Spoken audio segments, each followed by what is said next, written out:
Voici les titres qui seront développés dans ce journal. La 4e édition de la Semaine nationale de la réconciliation a démarré aujourd'hui. Cette célébration se fera autour du thème héritage culturel, facteur de paix et de cohésion sociale dans l'espace AES.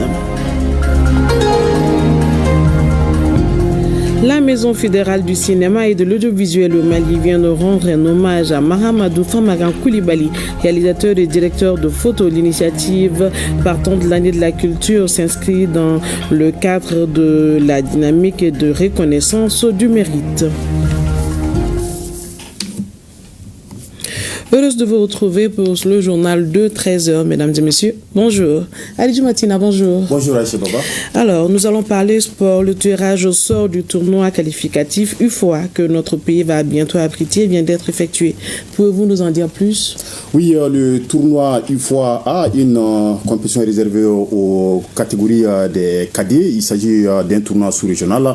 Donc, le Mali qui va abriter cet événement majeur sous-régional cette année, du 3 octobre au 18 octobre. Et en prélude à ce tournoi, le tirage au sort était prévu ce matin dans notre pays et l'UFOA était là pour diriger ce tirage au sort et également les responsables de notre football ainsi que les autorités maliennes et ce tirage au sort tant attendu entre les 8 pays qui regroupent cette union. Il s'agit de l'Union des fédérations ouest-africaines de football UFOA. Il s'agit du Mali, de la Guinée, du Sénégal, de la Guinée-Bissau, de la Sierra Leone, de la Gambie, du Libéria et de la Mauritanie. Donc les différentes équipes connaissent désormais leur adversaire et également leur poule et ce tirage au sort qui a été dirigé par deux légendes du football ouest africain. Il s'agit de notre compatriote Amadou Bass, l'ancien sauteur du Djoliba Athletic Club,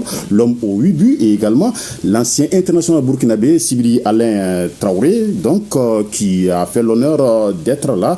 Et ce tirage au sort qui a donné les résultats suivants. Dans le groupe A, le Mali, pays hôte, va jouer contre le Libéria, la Gambie et la Guinée-Bissau. La poule B renferme le Sénégal, la Sierra Leone, la Mauritanie et la Guinée. En tout cas, un tirage au sort équilibré au regard la composition de deux poules. La première sortie du Mali est prévue le 5 et ça sera contre le Libéria. Wow. Alors, Eljuma, tout cela m'amène à vous retourner une autre question. Quels sont les enjeux de cette compétition réellement pour notre pays?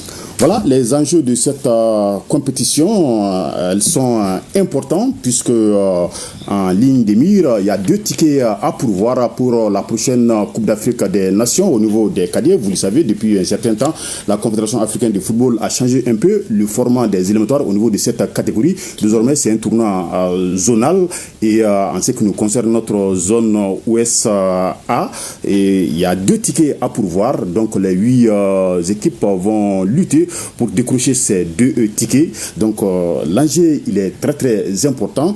Il faut d'abord passer l'étape des demi-finales et aller en finale. Une fois atteindre la finale, donc vous avez le ticket pour la Coupe d'Afrique des Nations des cadets. C'est-à-dire que les places vont très très très chères. 2 tickets pour 8 nations. En tout cas, Bamako, voire le Mali, est fin prêt pour abriter cette compétition. C'est une première pour le Mali, raison pour laquelle toutes les dispositions ont été mises en œuvre afin que le pays puisse relever non seulement le défi organisationnel, mais aussi monter sur la plus haute marche du podium au soir du 18 octobre prochain. Plaise à Dieu. Merci, Aridjuma. Je vous l'annonçais dans les titres, la 4e édition de la Sénat, la Semaine nationale de la réconciliation, a démarré aujourd'hui. Cette célébration se fera autour du thème héritage culturel, facteur de paix et de cohésion sociale dans l'espace AES, une façon pour les autorités de la transition de mettre en valeur notre identité culturelle en cette année de la culture. Le message du ministre de la Réconciliation, de la paix et de la cohésion nationale est un appel aux acteurs dans l'optique de promouvoir la cohésion et la cohabitation harmonieuse, la tolérance et le pardon. Batraoré nous en dit plus. L'année 2025 marque la 4e édition de la CNAR, la Semaine nationale de la réconciliation. Le thème choisi porte sur héritage culturel, facteur de paix et de cohésion sociale dans l'espace AIS. Notre richesse la plus précieuse réside dans notre diversité ethnique et culturelle. Une force monumentale qui forge l'âme de notre nation. Cette force puise sa vitalité dans nos valeurs ancestrales et intemporelles, telles que le Sinankuya, la parenté à plaisanterie, qui désamorce les tensions et soude le lien social, le Sigignoroya, le bon voisinage, fondement de toute coexistence harmonieuse, le Bouraya, les alliances entre familles, le dialogue permanent et le pardon.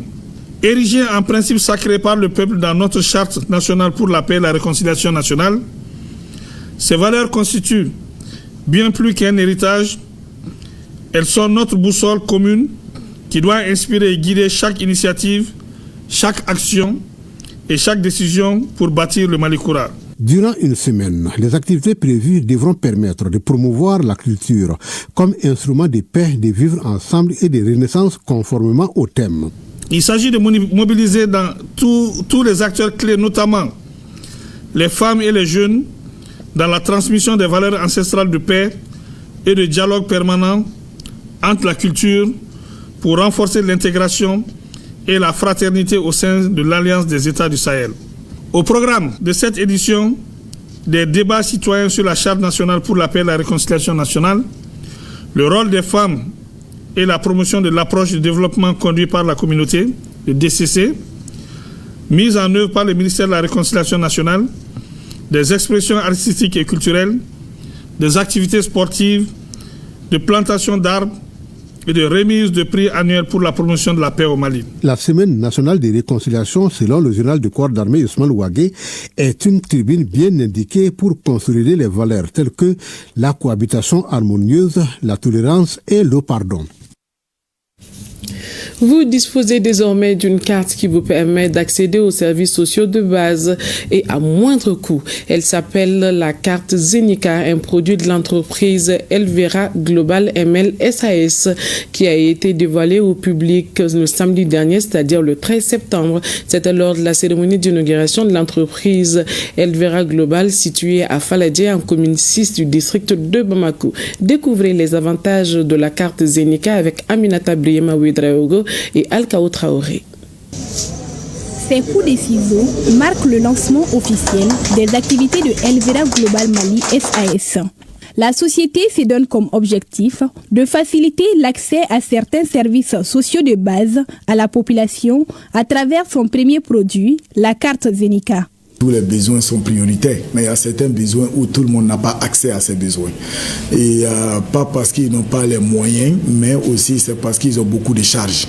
Donc trouver maintenant une solution pour diminuer ou pour réduire ces services-là, c'est un peu ça l'idée derrière Zenica. Ici vous avez la carte Zenica, vous avez des réductions au niveau de la santé et des réductions avec plusieurs écoles, des alimentations qui sont là, des supermarchés, des restaurants, des boulangeries et plein d'autres services au fait. Les détenteurs de la carte Zenica peuvent avoir aussi des avances sur leur salaire afin de gérer les urgences. Pour ce faire, plusieurs types de cartes sont mises à la disposition de ces clients. Vous avez la carte aujourd'hui essentielle qui est de 10 000 avec un abonnement de 1 000 francs par mois. D'où toute l'année ça fait 22 000. Et vous avez la carte premium qui est à 10 000 avec un abonnement de 2 000 francs. Et vous avez la carte élite à 10 000 avec l'abonnement à 5 000 francs. Donc maintenant les réductions diffèrent au niveau des partenaires. Nous dévoilons également la Zenica Kidis, une version spécialement conçue pour les jeunes de moins de 17 ans. Il y a aussi les services au secours, un dispositif inédit et d'assistance et de couverture d'urgence offrant un remboursement jusqu'à 150%. A signaler que la carte Zenica a été confectionnée par des Maliens sur le territoire national, démontrant ainsi la capacité des jeunes à s'adapter à l'évolution technologique auquel le monde fait face. Sa commercialisation débute le 18 septembre prochain. Fin à Koutiala de l'atelier d'appropriation de la stratégie nationale de lutte contre la corruption et de partage des rapports du Bureau du vérificateur général et de l'OCLE par les organisations de la société civile. Ce fut un véritable espace d'échange sur les alternatives participatives et décentralisées, la prévention et de la lutte contre la corruption et l'enrichissement illicite sensible au JAR. Reportage de Brima Kone et Amadou Dolo. La création des démembrements du bureau du vérificateur général et de l'OCLEI dans les régions, le renforcement de la communication, la sensibilisation et la formation sur le lien entre la corruption et le genre sont entre autres recommandations de cet espace d'échange de 2 jours. La rencontre avait pour objectif de s'approprier la stratégie nationale de lutte contre la corruption et de partager les rapports des services de contrôle, notamment du bureau du vérificateur général et de l'OCLEI. C'est sensibiliser plus la population à se dresser contre la corruption, l'enrichissement illicite, les pratiques qui entravent les services sociaux des bases de développement et qui sont les secteurs primordiaux pour la vie de la nation.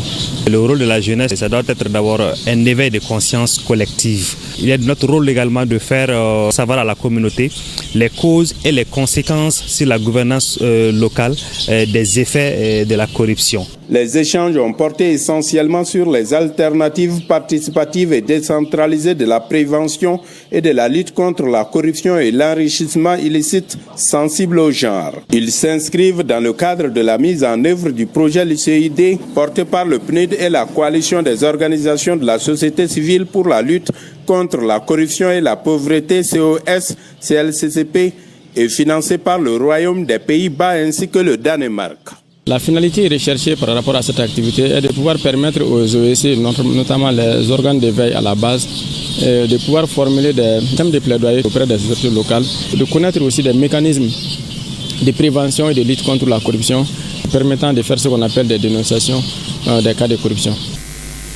Le président de la transition, son Excellence, le général d'armée Assimi Goïta, a clairement exprimé son engagement à lutter contre la corruption sous toutes ses formes pour une gouvernance économique et financière pure. Les organisations de la société civile, les services techniques, les leaders communautaires, les organes de presse participant à cet atelier devront constituer des mécanismes de vulgarisation de la stratégie nationale de lutte contre la corruption. Le rond-point du commissariat de police de Kita a désormais un nouveau visage. Son embellissement est le fruit d'un jeune patriote, Mfali Keita, qui a fait parler son cœur. Ce joyau reflétant l'histoire de Kita a été inauguré samedi dernier en présence des autorités communales et régionales. Oyatem Kita, Mahamadi Aliou, Bari. C'est une population quitoise qui est sortie nombreuse pour inaugurer le premier rond-point du commissariat. L'initiative est d'un jeune de la région de Kita. Ce monument reflète la capitale de l'Arachide dans toutes ses composantes. Ce monument est bien articulé pour exprimer toute l'histoire de Kita. Kita historique avec ses collines mystérieuses surmontées des 6 siècles de la région. Cette histoire se compte. Ce monument historique qui contribue à forger l'identité culturelle de la région de Kita est un site emblématique situé au plein cœur de Kita, renforçant ainsi un sentiment de fierté et d'appartenance. Toute initiative pour Kita, pour se sentir quitois, est bienvenue. D'autres rejoindront le pas. C'est un sentiment de grande fierté, mais également de grande joie, pour la bonne raison que ce premier grand monument de Kita a été réalisé grâce à la volonté d'un jeune de Kita, en la personne de Mfali Keita, mais aussi à la conjugaison des efforts de nombreuses personnes et personnalités. Mais cela démontre à quel point le développement peut être autocentré. Les jeunes de Kita ont prouvé qu'ils peuvent participer au développement socio-culturel de la région. C'est un début. Nous les encourageons à continuer, non seulement sur ces secteurs culturels, mais également dans les secteurs économiques et sociaux. Nous avons une très grande diaspora à travers le monde qui, grâce à leur amour pour leur ville, pour leur région, peuvent faire bouger les lignes. Ce monument est composé du logo de la région de Kita et ses 6 cercles. Il est un patrimoine qui joue un rôle de cohésion entre les peuples et les cultures, la reconnaissance d'un art, d'un savoir-faire, tout en permettant de valoriser une civilisation de Kitakuru Anibudofo aux yeux du reste du monde. Ouverture à Koutiala et Badjangara de la phase régionale de la Biennale artistique et culturelle Tombouctou 2025. L'événement a pour thème la Biennale, pilier pour bâtir un Mali nouveau. Avec l'ouverture de la phase régionale, cette Biennale artistique et culturelle met l'accent sur Tombouctou 2025 et met la région de Tombouctou sous les projecteurs. C'est des reportages de Brahima Kone, Amadou Dolo et de Agibou Koulibaly et Mahamadou Sidibé. Tambour battant, chants et danses ont donné le ton d'un rendez-vous placé sous le signe de la culture, pilier pour bâtir le Mali nouveau. Le maire de la commune urbaine a rappelé que la Biennale ne se limite pas à la fête des arts. Elle est, selon lui, un ciment social, une force d'unité et un espace où la culture devient langage de paix. La Biennale ne célèbre pas uniquement les talents artistiques de notre jeunesse. Elle incarne aussi l'espoir d'un Mali uni, apaisé et tourné vers l'avenir. En accueillant ces préparatifs, notre ville réaffirme son rôle de carrefour culturel et son engagement à promouvoir un climat de confiance et de rassemblement. Est-il besoin de rappeler que la phase régionale qui débute aujourd'hui et qui se poursuivra jusqu'au 17 septembre 2025 est l'étape décisive pour les préparatifs. Elle permettra de choisir les acteurs et actrices dans les différentes disciplines de la Biennale 2025. Et cela en vue de constituer la troupe de notre région pour l'internat de la phase nationale prévue courant novembre 2025. La cérémonie a atteint son point d'orgue avec le défilé haut en couleur des troupes venues de Badjangara, Bankas, Yalasagou, Kani, Kenye, Koro, Ningari, Sanga et Sokura. De la ferveur des communes à la scène régionale, Badjangara s'impose comme un relais culturel incontournable. Après l'hymne national entonné, la parade de la phase régionale de la Biennale artistique et culturelle Tombouctou 2025 est exécutée par les troupes des 8 cercles de la région de Koutiala.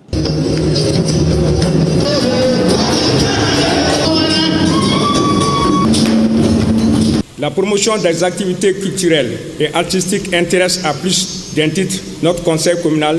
Elle confirme donc votre volonté commune d'œuvrer dans la réussite de la phase régionale de la Biennale artistique et culturelle. Cette parade marque le lancement d'une compétition qui permettra de faire un écrémage culturel et artistique dans 5 disciplines. La première discipline, c'est le théâtre. Deuxième, la danse traditionnelle. Troisième, l'ensemble instrumental. Quatrième, le chant solo. Et cinquième, ça c'est l'orchestre.